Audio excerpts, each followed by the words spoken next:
Brienne, how did you like Amazing Spider-Man 2? I thought it was good. Was not one of my favorite Spider-Mans. I think I've gotten to the point where every time I watch movies and it's in a series, I immediately start to rank it based on other ones that I've seen. And I'm still a fan of, like, the first Spider-Man. That's, like, all-time favorite. So, okay. So, because now you've officially seen all 3 different Spider-Men. Yes. Right? You've seen Tobey Maguire, Andrew Garfield, Tom Holland. And how would you rank those 3? Based on the characters? Yeah. Or like, characters in the movie? I put Tobey Maguire, his movies first. Okay. And then... I don't know, Brett. I like Tom Holland. I think I might put him second and then Andrew Garfield third. But that doesn't mean that I don't like the Andrew Garfield movies. Like, I think that they're good. I don't think that they're really that bad. It's really just, they're kind of tied to me. Yeah. Okay. Cool. Yeah. Well, what was it about Amazing Spider-Man 2 that didn't tickle your fancy exactly? What do you think it was? Okay, this is another one of the superhero movies where they have, like, numerous villains. And I think I've realized that I just don't like that. I'm more of like you have a superhero, one. You have one villain, and they are, like, battling it out. But in this one, you had, like, 2 villains going on. And I just think it starts to get too chaotic because you're trying to follow too many storylines and, like, who's doing what, who's causing what chaos. And then, yeah. I think it's just better if you just have 1 and 1. I think that's just more appealing to me.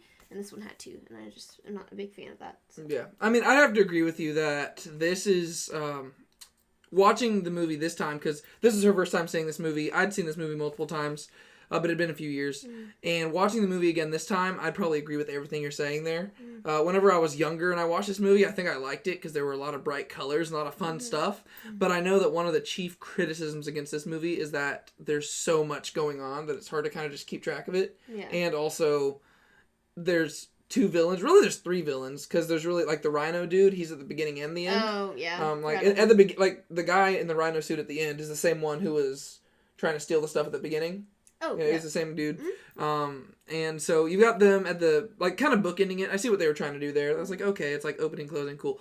But then in the middle you've got Electro, and then you've got Green Goblin, right? Which, so basically the Green Goblin in this movie, he's kind of supposed to be the same character from the first Tobey Maguire movie. You remember that? Except it's his son. So, like, that guy was playing the same character that James Franco was playing. And I don't know if you remember, like, who I'm talking about. But, yeah, so you got a lot of villains in this. That's, like, the chief criticism against it.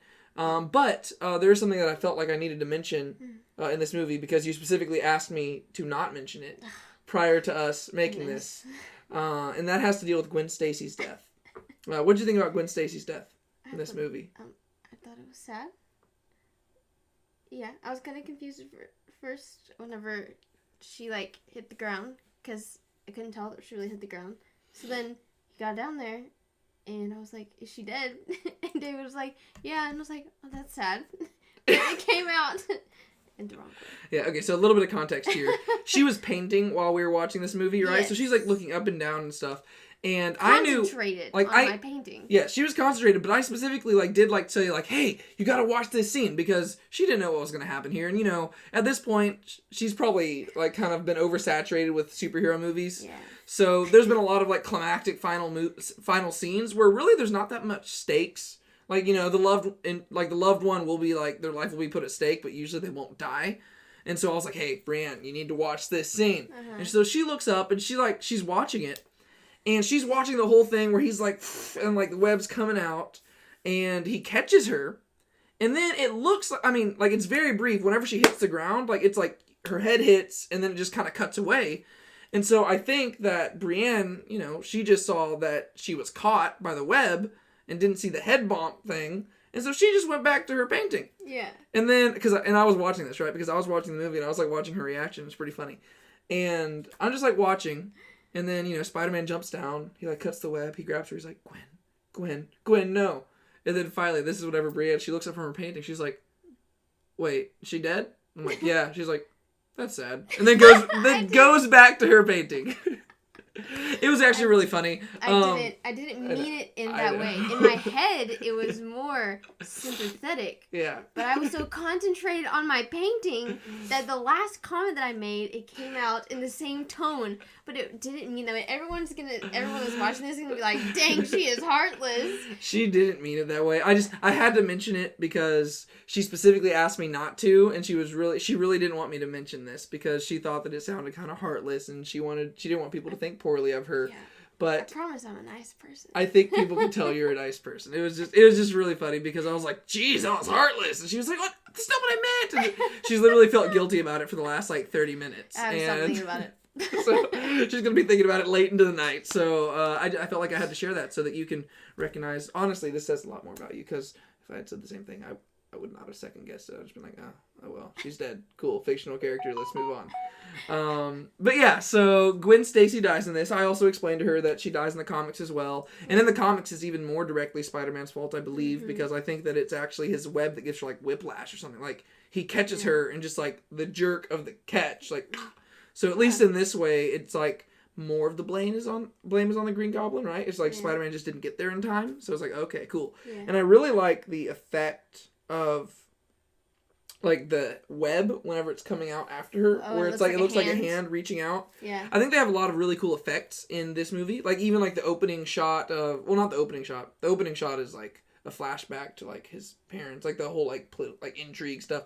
Mm-hmm. But the opening shot of after that in present day is whenever he's falling from the sky. Oh, and yeah. It's the logo and then it turns into him falling. Yes. I don't know what he was just swinging from. Maybe he grabbed onto an airplane or a helicopter and just fell all the way down. Yeah. But it's a really cool shot. Mm-hmm. And there's a lot of really cool things in here. What did you think about the suit?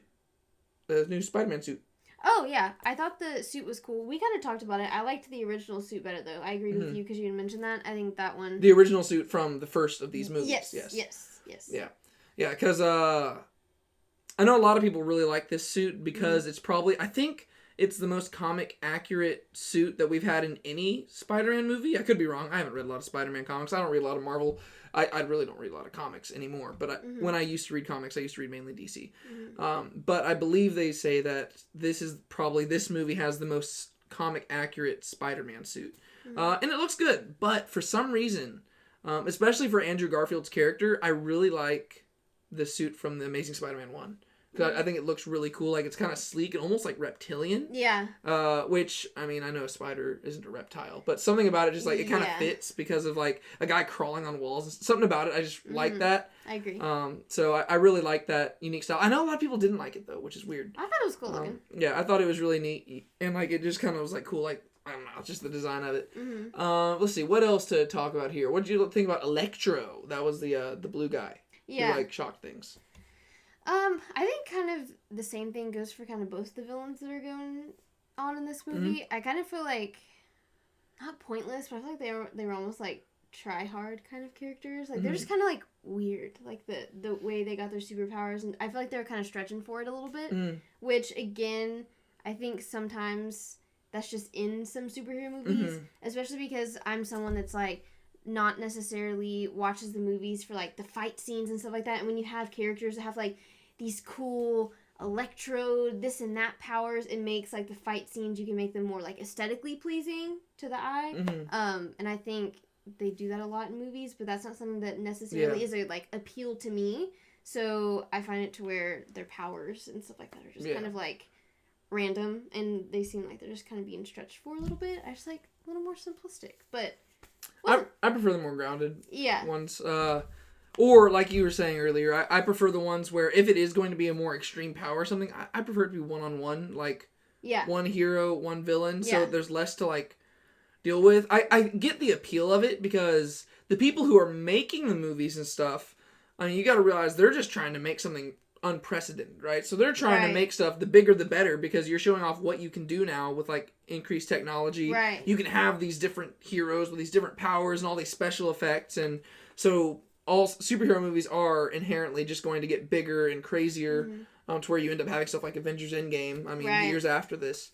So things are just going to get bigger and crazier, but personally, from a storytelling standpoint, I like the more grounded stuff. Yeah. Or if not grounded, the simpler stuff, because I want to like join the person on the journey, whereas like if it's just like too far beyond, I'm like, okay, I'm just watching it. Yeah, I think we kind of talked about that whenever they like have movies that are like in outer space and stuff like that, which in no way are superheroes something that's like realistic, but whenever you have a character that is more grounded or more simplistic, it makes it more believable that you can almost experience it in real life, even though you know that there's not going to be this man who is swinging from webs in the middle of the city, or you're not going to have this big green Hulk monster or stuff like that. Like, you know that these things are not actually going to be in reality, but it makes it more believable and makes you feel like, oh yeah, like I could see that happening, you know, like in the city that I live in, if it's something that's more grounded and not like way beyond what you could imagine. Yeah, I've been taking this class on C.S. Lewis and J.R.R. Tolkien, which is actually kind of fun. And in Tolkien's writings, he talks about why he likes fairy stories, and his definition of fairy stories is very similar to what we would talk about probably nowadays as a lot of these sci-fi things. Not exactly. You can go look it up if you want his exact definition. He probably would cringe at me saying that even. But one thing that he points out is why he likes these otherworldly stories is that they're supposed to be something that takes you out of this world, but also has enough enough of the worldly elements to allow you to partake in the journey. Yeah. Right? So that's like why you have the appeal of things like The Hobbit and Lord of the Rings and stuff, or even Star Wars, or even Harry Potter, because it's like, okay, it's in this world, but it also goes a little bit beyond. Yeah. And there's some of the superhero movies where it seems like you just can't see this stuff happening in real life, right? And sometimes they do the opposite, where they try to make it too grounded and like too gritty, and you don't want to do that too, because you do want to have that fantastical element where it's like hopeful, and you're like, ooh, that would be a cool world to live in, right? Even if there's scary elements, you want like, okay, that's cool, but sometimes they go so far away where you're just like, okay, I'm just watching like people punch each other, but I don't feel stakes, I don't feel anything, and so I think that's like a tough line for them to walk. And I think sometimes the storyteller or the person creating like the film, I think sometimes they can get lost in that, and they're so focused on wanting to make something big and better, and that's gonna like, you know, one up the person who came before them, that they kind of lose focus on the story and actually helping the audience enjoy that. And so yeah, I don't know, that was like a long little rant there, but it's stuff that I've been thinking about because of that class, and so I just thought I'd include that in there because I've found what he said very interesting, because prior to that, I didn't really care for any of Tolkien's stuff, but after reading that, I'm like, oh, I get where he's going for here. And so now whenever I've been watching movies, I'm like, okay, and it's starting to click why certain things click with me and certain things don't. Like Man of Steel, when I watch that, a lot of people don't like that movie. I like it because it feels like it's in this world, but you see the development as it goes beyond. It's the same thing why I like Iron Man more than even a lot of the other, like, why I like Iron Man more than Captain Marvel. Right? Because Iron Man, there's this simple guy who slowly but surely is turning it, like, he's being introduced to this whole new world. Right. Captain Marvel, I'm pretty sure that movie just started out on another world, and then later on you realize, oh, okay, she was actually from Earth and stuff. And so, I want to join them on that journey. And this movie kind of feels very cartoony, feels very separated from that. I kind of started talking and forgot we were talking about Amazing Spider-Man 2. Yeah.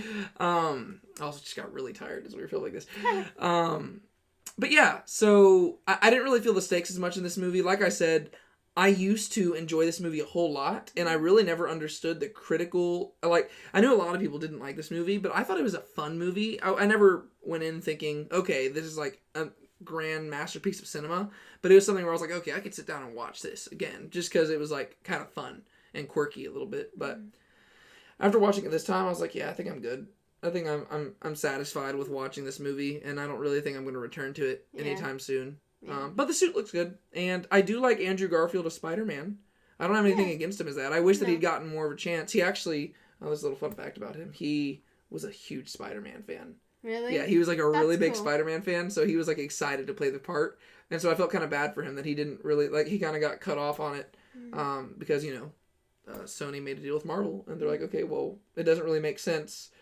You can't really just merge these two universes, because he's literally in New York at the same time that in the Avengers movies, like, aliens have abducted. Like, so this doesn't really work because they're both in New York at the same time. We've got to introduce a whole new Spider-Man, so they got Tom Holland, and boom. Yeah. So that being said, do you have anything else you want to say about Amazing Spider-Man 2?